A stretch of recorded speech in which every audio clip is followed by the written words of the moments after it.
You're listening to the Karmic Mirror podcast, where we explore the wisdom tucked within the layers of the self-help world. Together, we bridge the gap between esoteric teachings and practical tools for everyday life, with self-love and personal growth at the heart of each conversation. Whether you're a seasoned seeker or just beginning your path, join us and uncover the magic within and around you. All right. Welcome to a quick mini episode where today's topic is Love is Blind because the new season came out. Yeah. Have you finished the first half yet? I did. I did too. Well, I did tell you that the first time I fell asleep and I woke up at like 2 a.m. and it was playing and it was already at episode 6. And I was like, well, I think I know what happened. I'm going to watch about 5 minutes right now and go to bed. But I literally slept through like 3 episodes or 3.5. I couldn't believe I got that far in my sleep. But I did go back and watch. I You did. did. There was some Okay. fast forwarding, but I did go back and watch because I was curious. And you start. Here was the interesting part. So when we had gone to that sound bath and we watched the first episode together, I like took note of how funny our reactions were to people and like so different where I was like, Nick just, I don't know. I think he's just a cheese ball. And we're sitting there and I'm like, oh, and you're like, yeah, but Well, I mean, it makes total sense. First of all, we have different taste in people. We are different people, and we respond to things so differently, or some things. And yeah, there wasn't, well, first of all, I think it's really interesting to watch the first episodes because just like any normal human being, and especially in the dating environment, you're always going to present a different version of yourself in the beginning because we're more guarded or we're trying to put on a persona or whatever the reason. There's probably thousands and thousands of reasons why. And so it is interesting to watch the progression or the shift. So we start out being like, oh, I can't stand this person. And then sometimes a few episodes in, you're like, oh, okay, it's kind of endearing. And Nikki D, who everyone keeps calling Mr. Suave, you know what I found kind of first of all, he's charming? like the least suave He is the person. least suave. And I think that's what I kind of found a little bit endearing to him was just the fact that because we could see him, we weren't in the pods. I could see, I could hear in his voice and the way that he spoke, and I could understand the perception of being super suave because he does have that kind of like, I don't know, flow to the way that he speaks and that confidence that comes through in the beginning. And then the polarity between the way that he actually is visually, which isn't nothing like no, it's just he's not what you would picture that matches with the voice, which happens a lot. And so, Well, yeah. and his description, I think Hannah, who, I mean, spoilers if people are listening Yeah. to this, but the person who he gets engaged to, I mean, I don't think she was being rude about it, but she's just like, the way you described yourself, that's not you, That's right? exactly it. So, Well, and so I found it endearing. I also think that and I there's find it always gonna like, be you're like, ugh, ick. Right. Well, yes.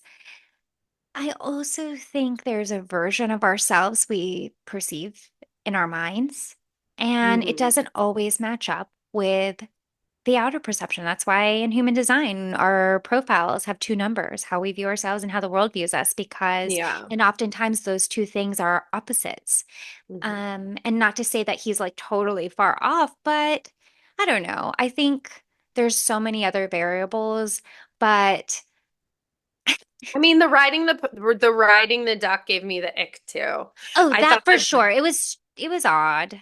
Well, I think what she's looking for is maturity. And I'm not trying to say like riding a duck on the beach isn't mature, but think about it. This is like the second time they've seen each other in person and are Yeah. getting to know each other and on our beach in Mexico. And he's like, let's go ride a duck with like a 60-year-old stranger who's then gonna like talk shit, whether it's like serious shit or not. Like, Yeah. I don't think I'd be like impressed either. And then I found it really interesting because he brings up this list that she has written down that he has like Yeah. made the assumption it's like the checklist of what's right or wrong about you. And I found it interesting when she literally pulls the list out of the trash can and she's Yeah. like, respect.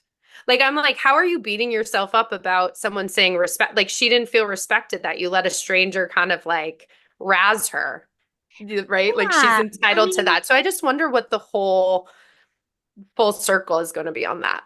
I guess I know, me too. I'm very curious to see how it plays out. I don't see them as a long-term couple from the gate. I mean, like that's just my opinion. But I do think like there's other context, and I'm totally coming at this from a different approach. And I think, yes, if I had just met someone like, and there was that like trying to understand what is the physical connection after speaking through a wall, for sure, there are aspects and sort of like the ick about the riding of the duck. But I also, part of me was like, well, he didn't invite this older woman to come ride a duck with him. She came over, and I'm saying older woman, like we don't even know. I couldn't see her face. So, like, this is his words, but Yeah. he didn't invite her over. He didn't egg her on. And also, again, I'm coming at this from like a wildly, I think that I'm not unique in this. And I don't think that it's like this ultra rare thing. I also just feel very blessed that I I'm not, I just don't have a lot of like jealous bones in my body. Like so, and not to say that you do, I'm just saying that when I watched it, I was like, okay, like, but then I thought, okay, me at 26 years old,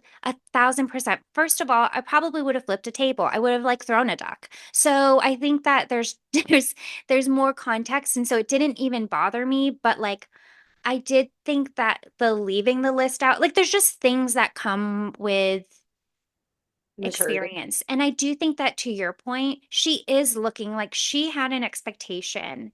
And I think there was a level of expecting this, like, you know, big football player guy and having a little bit of a letdown because he kind of added to that narrative. And She wanted to be in Mexico, chill. Like, there's nothing wrong with it, there's but nothing like, wrong he with either. Yeah. definitely presented as a cheese ball. So I was not surprised when he's trying to get Yes. stuck and ride a duck. Like, that's cool, but that's obviously not It's who his cool. she, it's his cool. And Well, that's exactly anybody, it. who's ever cool it is, that's fine. But not Yeah. me. Like, I'm just getting engaged to a stranger and we're in Mexico. Like, I'm trying to like sit and have cocktails and like Yeah. serious deep conversations, not like watching you like race a random drunk woman at the pool like on For a duck. sure. 1,000%. I mean, and it's just like to your point, it's not about like right or wrong. It's just this like ultra sped up experiment to I think if you don't end up with someone like to just get super, super clear on what it is you're looking for in a partner and what isn't for you. And you get the chance to do it in such a short amount of time. And it sounds like, or it seems like for someone like Nick or Nikki, whatever he calls himself, um, that he's doing it like he needs to be with someone who can like be really goofy and can like appreciate that about him and that can still be attracted to him. And she needs someone that gives him something or gives her something different or presents something different. And that's like so at its core what it's about, right? Like there, Here's that's it. here's what I was really annoyed with him about was just not of course I'm just not a fan. That's okay. Yeah, of course. I mean, it's not like I would like want to date this person in real life or anything, but Yeah, like I actually really appreciated, and I'm sure most of the couples, if they're not, I would hope that they would be having the conversations about like, hey, how do we want our intimate relationship to come across on uh-huh. national television? And what I appreciated 0% about him was like he had, and of course, editing, right? We don't know all of Right. that editing, but also like you can't just pull these things from nowhere. So like how he really was like, I just want to keep this all private. But yet he's the first one at the pool party to be making these like jokes to her like 3 times last night, right? Like, Oh, not I us. missed Ha ha that ha one. ha. Oh, you didn't finish it then. I Yeah, it's like finished it, but I think I like, I tend to go in and out of attention so span. he's like put his partner in this position of like everyone's talking about sex. Yeah, I She's do not remember that supposed to part. be talking about sex, but like he's like making these jokes out loud and in front of people and like very obvious in Uh, front of the camera, like not us, right? And like giggling like a school child. And yeah, I would yeah, find that yeah. really challenging. Yeah, Like, I mean, there's nothing really like sexually magnetic about the way that he shows up. So I can see that. And But I he's a didn't get the kicker. He's a part, football kicker. Those are the studs. are they? I don't know much about I'm being um facetious 100%. because I was like, you know, me in football, every time I look at the screen, I mean, it's fo big time football season right now, and every time I look at the screen, someone's being carried off on a stretcher or someone's laying down. And so all I think about with football is like, are you okay? Are you getting injured? Because someone's getting injured. But the kickers are not getting really that injured, I don't think. That's why you like Um, Nick Moore. Smart. He picked a smart. but also you're like, okay, but I know very little about football, and I know that the majority of people who are kickers, I don't think that they're the biggest, bulkiest, muscly guys on the team. Personally, I don't think so there's that. There's that. But I didn't catch the part where he was talking about it. I did hear the part about him asking to keep it on the low, like their intimate details, which and that's the only part. I didn't catch him making the jokes or the comments in public. And so from my point of view, I had only heard that part and I thought, oh, that's fair. Like if I were on this show, I wouldn't want anyone to know my business either. Even though it's kind of a conundrum because you're like, you went on reality TV, don't you want Yeah. everyone to know your business? But that's not fair. That's just my judgment. Um, but so that part I got, but knowing a little bit more, you're like, okay, so do you just want to control the narrative about how you are perceived? Which, you know, clearly that makes a lot of sense, right? Because voice alone through the pods, he gave the impression that he was this like super confident football guy and he was very suave and that's what everyone picked up on. And then in real life he was like, okay, hold on, I don't know if I really feel that, you I know, just feel match up like to poor that. Nick doesn't really know who he is. And that to Yeah. me, and he's 28, and not that he has to know who he is, but I think that's why I'm just like, I don't like love scenes with him because I just feel like there's too much of an air what he's putting. Like I said, you want to go ride a duck and be goofy and play, that's fine, but I don't think that's who he's presenting himself as. So, Right, there's a little mismatch between the like so yeah. quote unquote suave that he wants to be perceived as the athlete that, you know, is just all the things that we traditionally think of, I suppose. All right, can I just tell you my biggest, most uncomfortable experience of this season? I Because I'll hope tell you it's my what big mine is. I'm going to tell you my two big themes so far from the first six episodes. One Okay. big theme is that there are some couples, like two or three, who I are think are just like they give me butterflies. And I don't Yeah. care if they get married or they end up together. I'm not a big proponent of like, you've got to stick together and all the things. Like, if you have this beautiful experience and connection and it only lasts a short amount of time, just like that's a beautiful thing, right? Because not everyone gets to experience it and you get to take away from it, whatever. Who's like the main one? You want to say them at the same time? Ramses and Marissa. Of course, you know I Mhm. love Tyler. Taylor, is it Taylor and Taylor and Eric? G. Yeah, I live for Taylor. I think she's just like such I'm biased, but like I do. But Ramses and Marissa have a really No, sweet. Taylor is just like the ultimate babe of babes. I love her. Yeah. Yeah, and so is Ashley. Oh my goodness. They're They're all all babes, friggin' actually. I Yeah. mean, I was like, I'll be honest, you know, that first episode, I was like, the guys on this season, what's up with the casting? I'm not really inspired by any of this, but Yeah.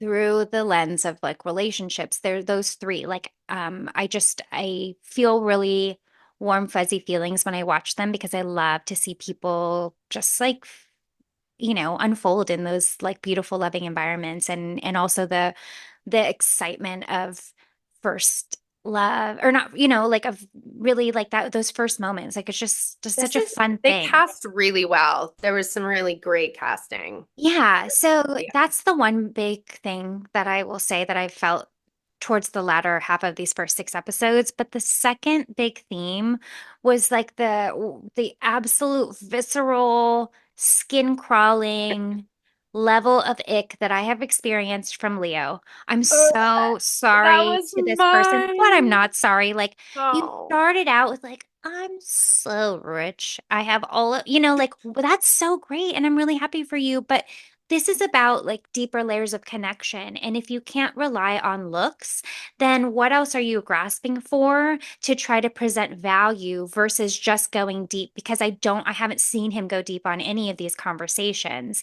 Like he only went when his back was up against the wall and didn't like, I don't like this love Here's triangle where someone gets rejected and then immediately flips the script and they're so in love with the person who didn't reject them. Like to me, that's not, It it's feels just very so, transparent. it's It's so like so transparent. transparent. This is why I took notes. You were laughing because I took notes because it started with Leo, Ugh. who I'm sorry. My body just made that sound. It was I know, uncontrollable. sorry, these are gonna make you ick and cringe then. That's okay. The I'll sit first with one, my he's like, discomfort because I didn't marry him.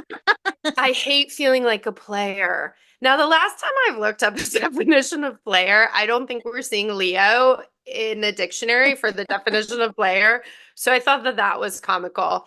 And then when he tells Brittany, which love her or hate her, she is saying exactly who she is and exactly what she wants. She's the one that wants to be the trophy 1000%. wife. So I'm not even mad at her for that. No. But what did he say to her? I bet because of your voice and your vibe, people think you're not smart. You're Yeah, yeah, yeah. you're both my number one. Well, you were my number two, but now you're both my number one, and it's really scary. And then like just so much like, can you see yourself being married to me? Like you're telling her, Brittany, that Hmm. she was number two. Now she's even with number one. And then he's putting it on her, like, well, but can you see yourself married to me? Yeah. And I'm sorry, the scene where they met and he's like holding her, that was Oh so my cringy. God. It Ooh, was like there are so many what are they called? GIFs. It's 2024 and I still don't know the proper, but that's same. okay. I don't care. So many visuals. I had visuals of like mosquitoes swarming me, of being suffocated. Like as I'm watching this, I was so out of my skin because I just thought like she is trying so hard and To I would make this be the wager love of her life. 1,000%. And also, it just She made knows. me, it brought up all of these experiences. And I would really wager that I don't want to say most, but I will say most women have at least had one experience in their life where they were really uncomfortable with the person, but the person was so aggressive that we just kind of like allowed it to happen. We kissed the person that we didn't actually want to be kissed, like, but we tried Yeah. it because we were just trying to you know, acquiesce to not upset the other person, right? And that's a learning thing. Like, how I wish for anyone that experiences that they get to learn from it and start to understand, like,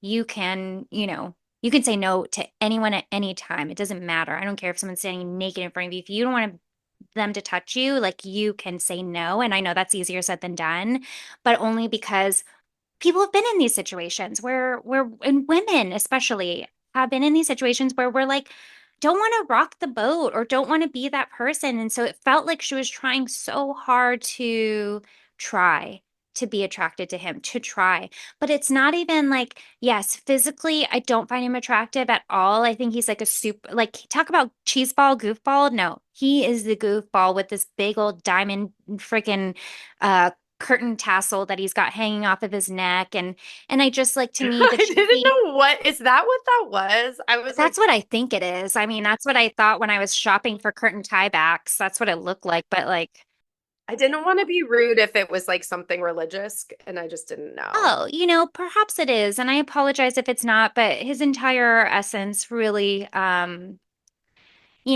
out the root in me, I guess, but Yeah, we're not just leave human, leave okay? Nick alone, but fuck Leo. Yeah, he's so It was too much. It was too aggressive. I think that there should, and again, like, part of me wonders, like, what are the conversations leading up to it? Like, you're so excited, your emotions are raging, you can't wait to see this person. You've spent, 9 days, 10 days maybe pouring your heart out to them, and you're bearing your soul through pods.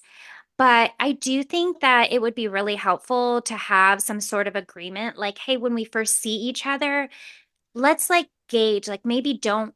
maybe don't like invade my personal space so hardcore that I have nowhere to go, that I have to like physically shrink my body to be smaller. Like I don't know, these are things that maybe could be part of the conversation before seeing each other. I don't know. Like you just know, but if you don't have any awareness and he I was doesn't, really, really rooting for Brittany when she started reading that note that she wrote. I was like, good for you, Brittany. Like, you yeah, are not second choice. And then to see that, and I'm sure there's from what we know about some of the back end stuff behind the curtain of Love is Blind, those could be hours and hours, right, of that's editing. exactly. But it just seems very odd I was really rooting for her I know. I thought she just was be going to like, turn him down. well, that's the thing. It's not like this was this beautiful love story and then they connect. He's just, yeah, he needs some self-awareness, Yeah. education, I think a little bit. This was a total side note, but speaking of like men and boundaries and courting, I didn't bring this up in our VCon and I forgot about it, but I wanted to tell you about it. When I was on my trip in LA, and I just want your opinions on this. I'm not going to tell you anything else about it. So after VCon, I went to West Hollywood and I was staying in a hotel. And one day I went up to the pool and I kind of like someone near me, I was like, hey, do you mind watching my fanny pack? And he was like, oh, watch out. I was like, I don't think anyone, it was a nice hotel. I'm like, I don't think anyone at this hotel is stealing an Amazon fanny pack, right? Ha ha ha, joking. Then like later, his daughter and I were, so it turns out that he has the Olivia Rodrigo concert has gotten canceled wherever they're from. I think maybe the East Coast somewhere. Okay. So he flew out his daughter to take her to Olivia Rodrigo in LA. So I was kind of like talking to his daughter, like, oh, do you like Olivia Rodrigo? Whatever. At some point I leave the pool, go back to my hotel room. Later, I open the door and there's this outside of my door. Okay. And it says, How did he know your room number? He dug through your fanny pack? Hi. I'm not sure if this is even the right room, but it's insert this person's name from the pool. Going to concert. If you want to grab drinks post concert, I'm divorced. Let me know. And his phone number. I've gotten very different reactions from friends on this. What do you think about that? You know, I appreciate the honesty because I do think that, for first of all, I don't think it's an easy world out there for any single parent in the dating world. And I don't know, that's a judgment. I don't have any actual real experience with that. Yeah. But I would imagine that it isn't or that the belief is that it's not so easy. So I do think that I do appreciate when someone can just be straight up and honest, like, hey, listen, I have no attachments. I'm divorced. Like you saw me with my daughter, whatever, right? So that part I don't mind. I would be really concerned to know how he knew my room number. So there's that. And I say that because the first thing that comes up for me is that we tend to, and I say we as a culture, and I think it is, don't let me get on my conspiracy theory box because I can.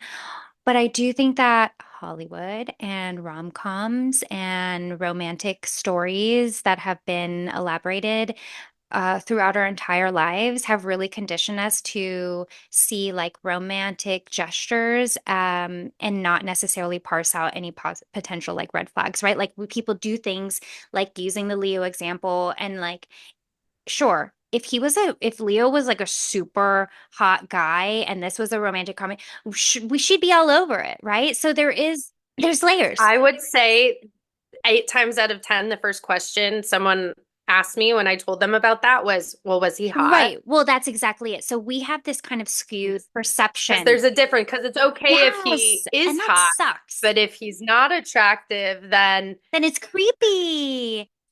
then And it's that's really creepy. messed up because, like that's conditioning, that's programming because we know like these are based on traditional perspectives of what we view as attractive, what we've been conditioned to view, or whatever those layers are. So I do think there's like there's layers to it, right? My first question definitely wouldn't be about looks. Obviously, I went into a whole tangent before, but I do recognize that like Yeah. we make some things more acceptable because of looks and because what we perceive to be safe, when how many times does that maybe not even turn out to be the case? And then we make so many judgments on someone being XYZ, all of these horrible things because maybe they aren't what we view as attractive. So there's that. I'll say that because I do think it's really important to say. Hmm. And honestly, like I really think it super comes down to how like what was going on for you when you were talking to him? What were you picking up on? Like, did it feel in any way, or was there some a little bit of attraction, from both sides? Because that has helpful because it gives you some gauge. Because if you were like, no, I wasn't even showing any interest in this guy, I was talking to his kid, I was just being friendly because they were right there, then it raises the question of like, well, does he not know how to read the signs? Because he went out of his way, Yeah. right? Which is a bigger issue for me because that could be long-term issues of like, hey, listen, you don't have Yeah. awareness and boundaries of like what is appropriate, what isn't. I didn't express any interest in you. I didn't show you anything. I didn't go out of my way to flirt with you or whatever the thing is. So I think there's like that. And if you were to say, like, yeah, I thought he was really attractive, his daughter seems so sweet or whatever, and I really had good conversation with him, and we just missed the mark, right? Romantic comedy central of like, we didn't exchange numbers or whatever the thing is, and he went out of his way, like, hey, this beautiful woman who just seems so blah, blah, blah, insert all the beautiful words about you. But like, and I don't want to, again, going back to Maggie Marisco, who we met at the Confetti Project, who was on, I think, Good Morning America talking about dating, and she said you miss, Yeah. like she says, I shoot my shot, like I take my shot, and I'm like, so there's nuance is that's my opinion. Is there so many layers of nuance, and like it really comes down to how you were feeling in the moment interacting with him, and I'll leave it at that. Yeah. Well, I think you hit on all of the different, I mean, I didn't have 70 million conversations about this, but those that I shared with, it was kind of a mixed bag. And I think that you have kind of encapsulated most of the Of themes course. Of course I within that. Of course you have. It was really interesting. I think one, it's so flattering. It is flattering after like a short period of time that somebody would be of interested. course. And there is this like, romance piece to it. And there's also a piece of like, I'm a woman traveling alone, and I think I'm pretty certain that he heard me tell my room number when I was ordering I something see. from Yeah. someone. So that Yeah. feels, I don't know. I felt very mixed, and I wasn't in a place, I wasn't feeling that, and I wasn't in a Right. place where I was on this trip looking to like meet a guy at a bar late at night. But That's exactly it. Yeah. it was just very interesting, the whole Yeah. concept. Well, I think we have a lot of double standards, and I just like keep coming back to the conditioning because if me as a woman, if I did that, it wouldn't be perceived as creepy, really. If I, right? Or It'd think be about as crazy. women, like if we, um, yeah, I guess it depends on how I look, right? How they would take it. Whoa, this chick really likes me, or like, oh, this chick really, like there's context. But I do think about how as women we are, and again, I'm like making all these sweeping generalizations, and that's not the point. I'm just like speaking, you know, from experience and from people I've observed is like it's really normal for a woman, I think. Ugh, I hate to make this generalization, but you tell me if I'm being too broad with this, but Well, okay, because I speak for all women. for women to No, meet a I get person. keep you Right. honest. Well, no, but like you can tell me like if you're like Michelle, you're like trying to loop us all in the box here. But I do think there is a lot of I could see a person out like a hot guy or something. I keep saying hot guy, not to objectify you men, but like be in the situation and then go to get his name and go search him on Instagram and go down the rabbit hole of investigative work that I think that women are naturally really talented at or can be because we're just so good at connecting dots. Again, more generalizations, but I would gauge that there are a good chunk of women who do agree or have known someone like No, this, I think that's fair. My right? friend Caitlin and I, we were We're so joking the good other at day how it. we're like, we're going to start a service that says, give us 3 facts about someone you've met Literally. online dating and we can send you back because it's just Yes. some people are like, oh, that's so crazy. But it's like, if I know your name and you tell me where you work and like Hello. one other thing, it's not really rocket scientist. Now Yeah. that's on you if you want to like dig down, Well, that's but exactly it. we tell this narrative that women are so crazy about it, but it's actually not that fucking hard. It's really not. Yeah, well, and that's only one narrative of the crazy female, right? But also there's the narrative of like we allow that type of behavior because it's normalized in so many ways to be like, oh yeah, of course I'm gonna go down the rabbit hole. But if a guy did that to us, we might be like this predator, like I do think there's just nuance and I only just I don't know, that comes up a lot for Oh, like the me. intruding, like you're Yeah, saying yeah, that women yeah. In the don't same way get that we as can much. like Sorry, we're talking over each other that's a okay. lot. But I Sorry. think because we're like, yeah, yeah, yeah, like we're connecting the dots, but also I think about I don't know. I'm gonna like totally like get canceled, but I'm totally kidding. I'm totally kidding. I don't believe in cancel culture, so I don't think it applies to me. It's why we have the conversations, and I think it's an interesting viewpoint. And again, it's like, yeah, women can go down the rabbit hole, and that's intrusive, but yeah, men do it, and it feels unsafe. And I mean, listen, we live in a society where men attack women, Totally, and totally. Yeah, right? You're seeing yeah, more stories of that, so you can also see why that's a narrative. And no, you're not going to get canceled because I think I definitely had friends who were like, "Dude, he shot his shot. When's the last time somebody like thought that much of you to like right. be interested in that?" And yeah, I think it's just from the perspective of being like a woman traveling Yeah, alone and yeah. like where my room is, and obviously he didn't follow up and come kill me because here I am, right? But I'm not what laughing at this, but like, you yeah. wouldn't have a podcast co-host if I was dead. Yeah, so like, I don't know. I think there's a lot of layers here. There's a lot of nuance, and I'm joking about being canceled. You know me, and I don't really subscribe to the cancel culture at Yeah. all. But I do think that yeah, I do think to your point, like, yes, of course. Keith and I have these conversations all the time where I'm like, you didn't grow up holding keys in your fingers, like ready to stab someone just for walking 3 blocks, like, and Mhm. also at the same time, I also want to hold space for the reality that there are a lot of men who just weren't safe and who are objectified and also who are attacked in unseen ways other than physical. And so, like, I try to hold space for all. And I think that's just who I am. I'm always going to do that.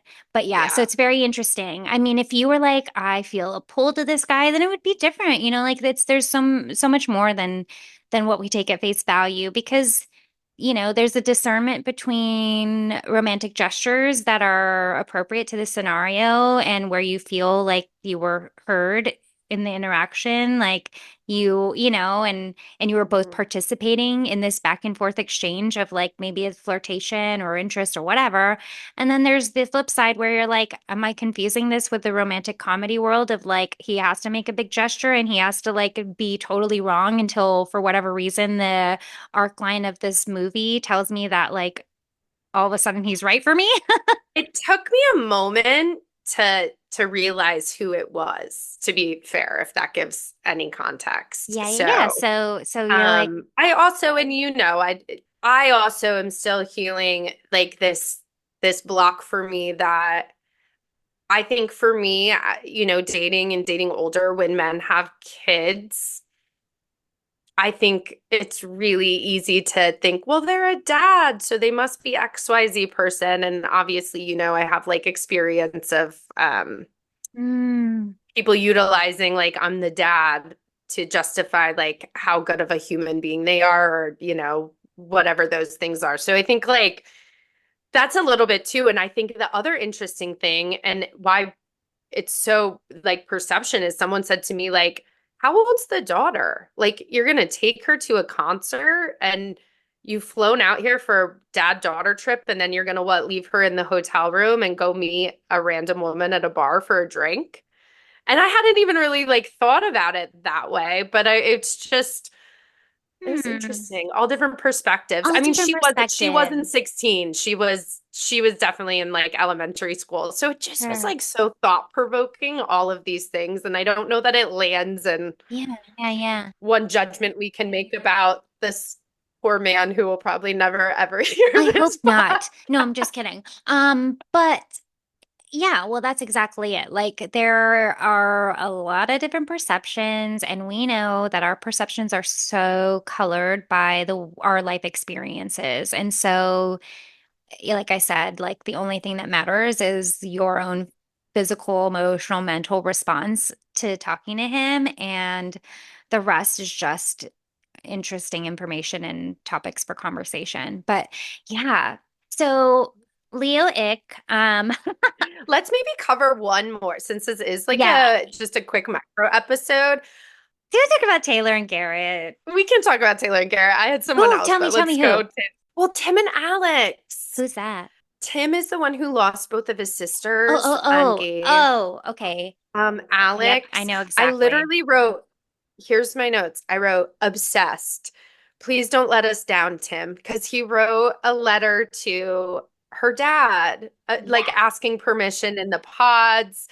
And then when he asked her, and there was a pause, and she was like, duh. And I just thought this was so cute. And then when they met, and he started with his dog, the dog, rah, rah, rah, and he just kept doing like this Yeah. dog noise. And you could just tell again, it's like be who you are, but also like, like it doesn't sound like she wants a man like the dog is in the house. Rah, rah, rah. Like that's what he was doing when they Yeah. met, and he kept doing it on the honeymoon. And then shit hit the fan. They didn't say exactly what it was. Did you see that They scene? didn't show what happened. Yeah, okay. So I found her.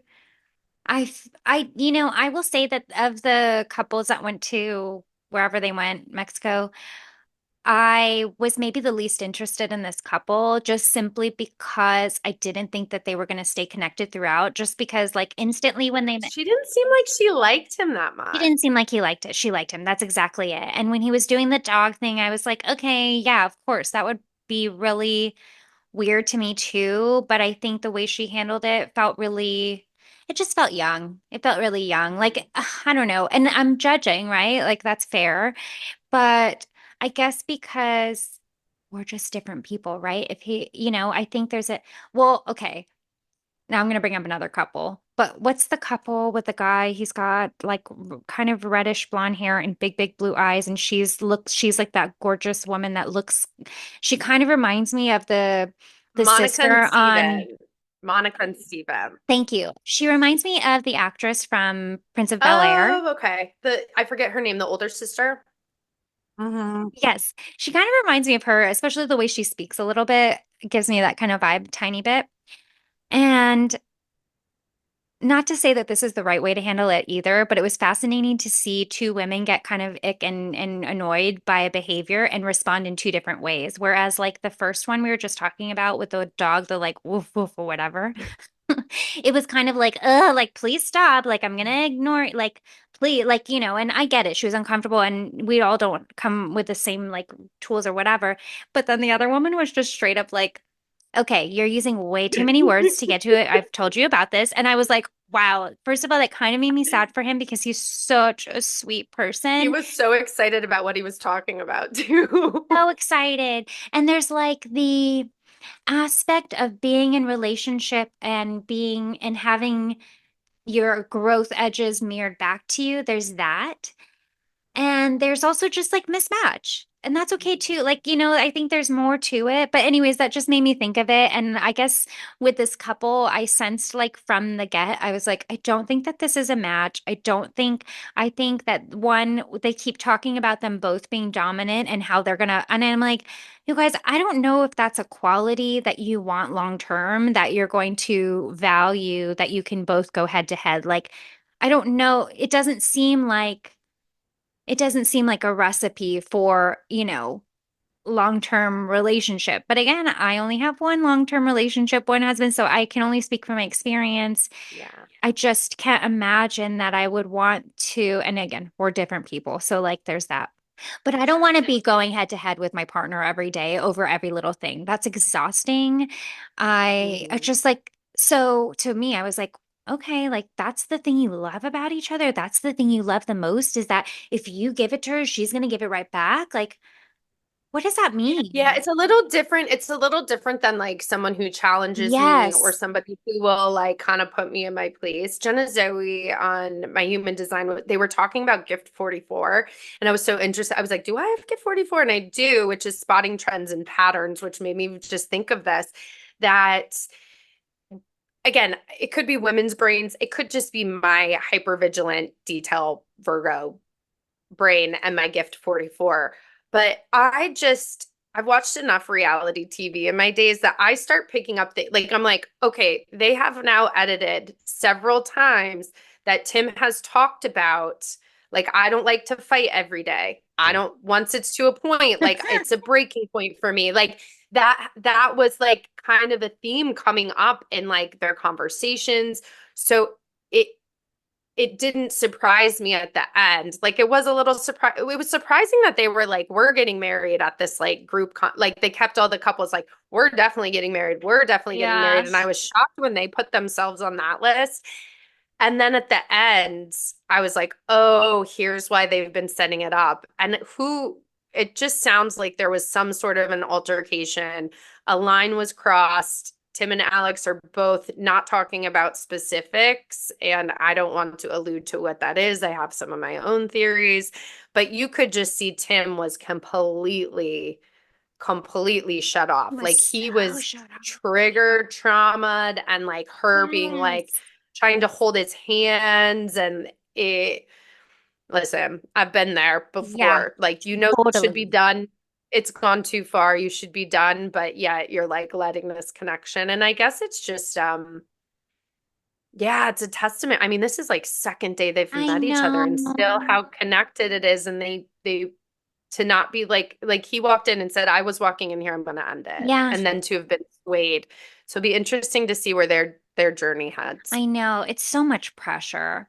I mean, I've said this like since we started talking about Love is Blind, is that I just think like the experiment puts so much pressure, and I know that that's the point of it, but again, I'm always going to speak from personal experience because it's what I know. And like, we waited a really long time. We were together for a really long time, and everyone's timing is different. And that was what was right for us. And I will say this, like, just because this is what always comes up when I watch this show, and I feel really like I feel like almost sad that they have to squeeze so much in. Again, like it's a television show, so there's an entertainment aspect that drives everything. And I just think about how, yeah, I don't know, so much of my personal growth has come out of being in a relationship with through different chapters of our lives and growing individually, and then like seeing how that works out together. That I'm really appreciative for the time and space to be able to feel those things out. And I'm speaking from a relationship where we did like 2 weeks in, we were like, I love you. I want to marry you Hmm. 2 weeks in. And then we didn't get married till like over a decade later. So I can Yeah. see the instant attraction, and the instant like feelings and all of that. And it is like there's nothing there is a really beautiful thing. But I always feel that, like I feel that sense of pressure whenever I'm watching it because I'm like, no, like you just need a little more time. Like in my head, when I'm watching certain things play out, I'm Yeah. like, no, no, no, you just need some more time to learn yourself more, and like you're being like this pressure cooker, like you are getting triggered of all your stuff. I think I text you kind of like I was in passing and just texted this random thought Yeah. that was like kind of a big thought, but about people on the show, this kind of recurring theme of when, people who have physical insecurities, when they meet in person, those physical insecurities are just totally amplified. And then you layer in the alcohol, which I already think is so problematic. And then Mhm. like all of those things come out. And I'm like, yeah, you are signing up for an experiment and agreeing to get all of your deepest insecurities totally mirrored back to you in the span of a few weeks. And Mhm. so to me, I just like my heart goes out to people when they're going through it because I'm like, this is a lot. This is a lot of, Well, yeah, and you probably have dysregulated nervous systems, my your sleep, your gosh, routines are off, all the things. I really love like Married at First Sight, and we won't get into Married you at do. First Sight, I'm but trying. I'm trying. trying to get Michelle to do it. I think a lot of the reason why I really enjoy reality TV, and I think especially these types, is because it is that mirror, right? And Hmm. we can sit here and we can have a lot of opinions. I mean, if I saw Nick on the street, I wouldn't laugh in his face and be like, "You're pathetic." Like I know there's like or Leo, maybe Leo's our easier target. But it's just always these shows just give you so much, and just like our conversation right now, it gives you so much to think Oh my about of gosh, like yeah. what's triggering that person, what's triggering that person, or like, Yeah. oh, like that was me in that relationship, or like, is that me today? And it just is really, it's thought provoking. I mean, I'm just really geeked out on human beings and life experience and diving deep and doing the work. So I think that's why I enjoy these kind of formats. But Married at First Sight, I like because they have professionals come in and talk to them and counsel Yeah. them and therapy. And that to me is really cool. And they have them live together for, I mean, it's 8 weeks. I don't, how long is, do we know Love is Blind? I don't know I how long they don't have to like know. I think it's like get 4 married. weeks or something absolutely ridiculous. Mhm. I will And be, but some have been beautiful couples and yeah. still are from like season one. Yeah, if Tyler and Ashley don't end up together, I will be a little bit sad about it. I know, it's one season, so I'll definitely forget like in a month, but I will be like temporarily a little saddened because I really like her and I really, and I like how Taylor and he's Garrett, Tyler or and I don't know. Ashley. It's really hard to get their names because they launched so many seasons. But Tyler and Ashley, Ashley's the one that when we saw her on the first episode, well, there were a couple of women where we're like, "Whoa, she is like just like stop your tracks, stunning." Ashley, Oh yeah, I love them. I think they're just not on my radar because I'm like they're just like yeah, perfect, yeah, yeah. beautiful, conscious. Yeah, they're like They got a I good love them. edit. They got a great edit, and they really are building this edit up to something. So I hope it's to joy and happiness and not a big, I dramatic. hope it's not a good edit. I hope it's actually Yeah, them. it feels genuine and it feels like to me, at least what I get the sense of is it feels like they're trying as much as they can. And I think she's really leading this and he's being really respectful. This is my impression that they are pacing themselves through this already really rapid experience to not rush into things and to be really measured in the way that they are and thoughtful. And so Hmm. I think that is the sense I get is that she is really kind of leading the pace in which they go, and he is being incredibly respectful of that, and just like really happy to have found a person that he feels like he says so many times safe with. And that's a beautiful thing to hear a man talk about feeling safe. I think that's a beautiful thing because we don't allow that. Like, we just don't generally talk about that, about that looks like, because we expect men to be the safe spaces when that's just such a big pressure and so unfair to put on anyone Yeah. outside of ourselves. But I do think that is really beautiful about their relationship. And well, already, I'll say the last thing that I'll say about this is that Taylor and Garrett. I know. Why don't you bring it on home? Let's close out this. I really like their connection. I love how Me they too. Yeah. connected on a professional like level and mentally. Like they're both, kind of I don't know if they're in similar worlds, but I think they had a lot of to connect on over that, which is really cool to watch.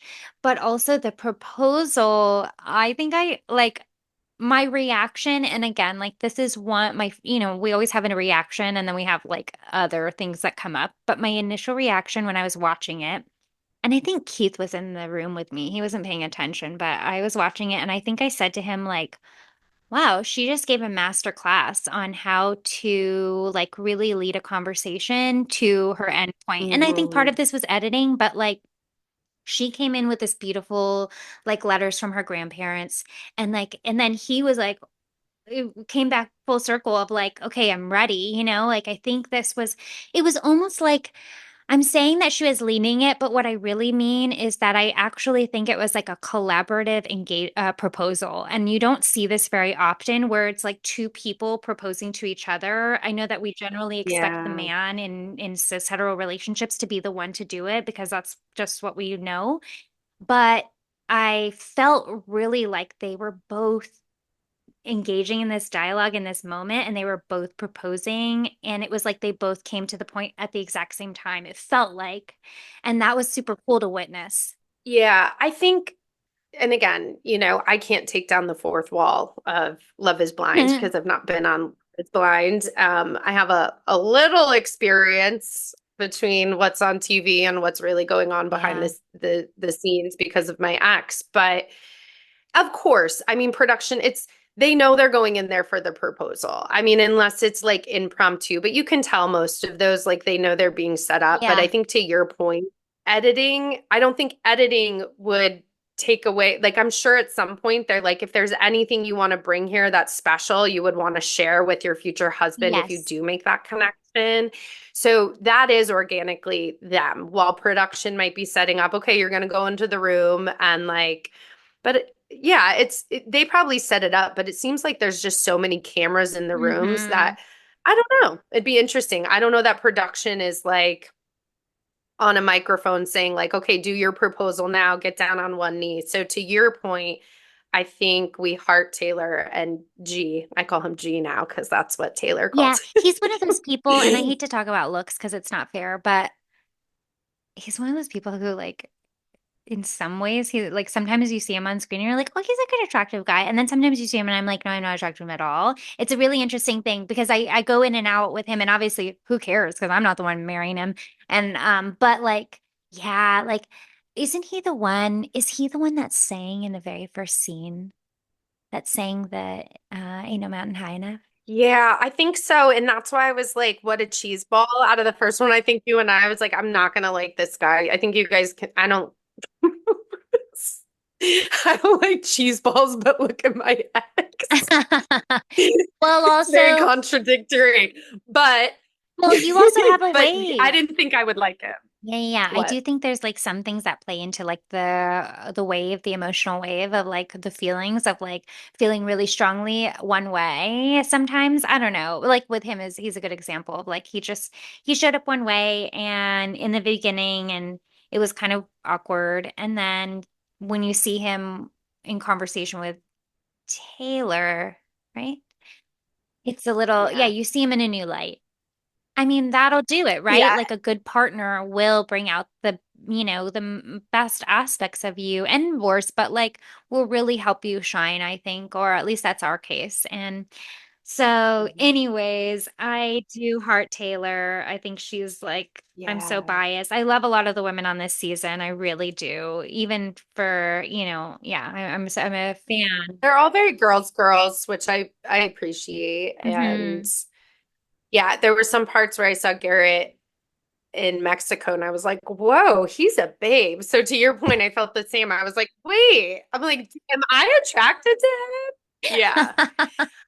And then the last thing I think that's just interesting, and I don't know, we need to like go way in depth. It'll be interesting to see how it all plays out. But Tyler and Ashley and Taylor and Garrett, they talked about this on one of the last episodes. Those were the only pairs that literally didn't talk about physical appearance At like all. at all. And you saw that even like with Taylor, she's like, I don't want to give you my mom's name because it'll give away my A culture. thousand percent. So I think that's very interesting. And the fact that they really do, those couples, they look very physically compatibly aligned from my Yeah, biased totally. eyes. I think so too. Wait, who was the other one? Taylor and Garrett and Tyler and Tyler Ashley? and Yeah, Ashley. yeah. I know. I know we keep Mhm. saying last, but I will just drop this one thought.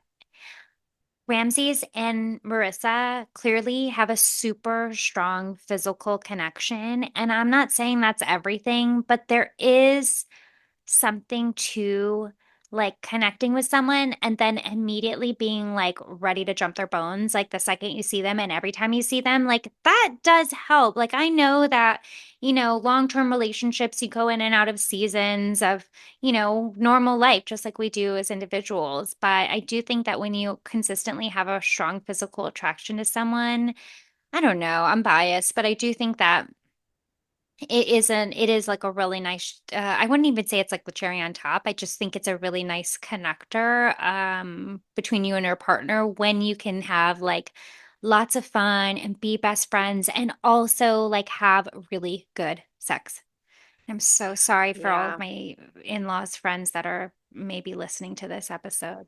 Sorry that you had And to see. yeah, Yeah. we're just gonna send all of those ladies. I know the Love is Blind journey is over for them at this point, but sending them lots of love and light just because um yes, and we know that women when they have sex, you know, chemically are more attracted to men. So it sounds like almost every single pair is Yeah, there yeah, at yeah. honeymoon time. So we'll see how that all Yeah, yeah. unfolds moving And a lot of forward. love for the men too. Oh yeah, yeah, yeah. I mean, I've we'll always been send like, yeah. And also, yeah, but truly, like to all of them because, and like let's manifest that, we'll get some insider scoop and maybe an interview in the future, to just better understand these shows that are so fascinating. I mean, there's something about Love is Blind that has got my interest. And I don't watch any reality TV. Like we're so opposite in that way. Okay, not any, that's not true. I do watch two reality shows and one is RuPaul's Drag Race, so very different. And one is The Voice. And so all very, it's like those are my reality shows. So for whatever reason, Love is Blind has got me really interested. I find I tend to stop watching midway through the season and I lose interest No, every. Michelle will always watch and then stop watching. And I'm like, no, we're still talking about this. I I'm need to like, no, talk to don't you. worry. I didn't watch the last 5 episodes, but I Instagram stalked everyone, so I know what's going on, and I'm totally caught up. We're good. We're good. So And that it works works. It works. for us. But for whatever reason, it's a fascinating show. I love the people watching. I love to dissect the relationships. I love being able to reflect on these things or think about them, internalize it, reflect on my own experiences, and also just see how my perspective shifts over the years. Like I can look at these and be like, oh, totally. Me at this age, I would have responded this way. And it's wildly different than how I would respond 10 years ago, or, well, I guess that is 10 years ago, 5 years ago, 3 years ago, even a year ago, 6 months, right? Like we're always constantly evolving. And that's the cool thing to kind of look back and reflect and see. Yeah, all of it. All right. Well, we said this was going to be 15 minutes about Love is Blind, and Yep, here we here we are. I are. hope you enjoyed the conversation and getting more insight into how Michelle and I conversate and learn to do life in a different way Yeah. and more self-love, self-growth, and introspection. All right. Thanks, everyone. Thanks for tuning in. If you resonate with today's conversation, connect with us on Instagram at Karmic Mirror Podcast and send us a message. And don't forget to subscribe wherever you listen. And if you're loving Karmic Mirror, we'd appreciate a glowing review or a share with someone who could benefit. As we close, remember, life is not a one-size-fits-all approach. How are you honoring your unique path? Stay curious and always be kind to yourself. Until next time on Karmic Mirror.